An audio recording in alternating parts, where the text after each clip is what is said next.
संसदेच्या हिवाळी अधिवेशनात विरोधकांनी केलेल्या गदारोळामुळे दोन्ही सदनांचं कामकाज दिवसभरासाठी तहकूब.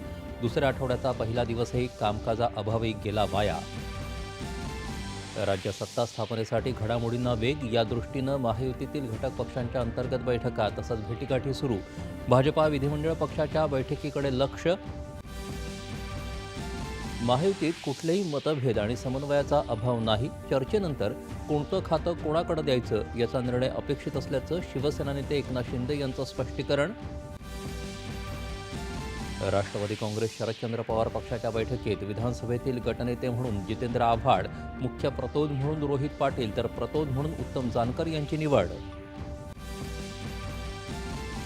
ईव्हीएममध्ये छेडछाड केल्याबाबत खोटे दावे किंवा आक्षेप पसरवणाऱ्या व्यक्तींवर कठोर कायदेशीर कारवाई करण्याचा निवडणूक आयोगाचा इशारा.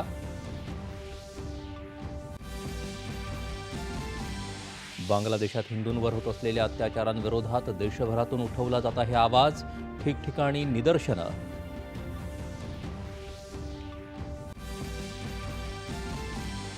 पुरुषांच्या कनिष्ठ हॉकी आशियाई स्पर्धेत भारतानं कोरियावर विजय मिळवत गाठली उपांत्य फेरी.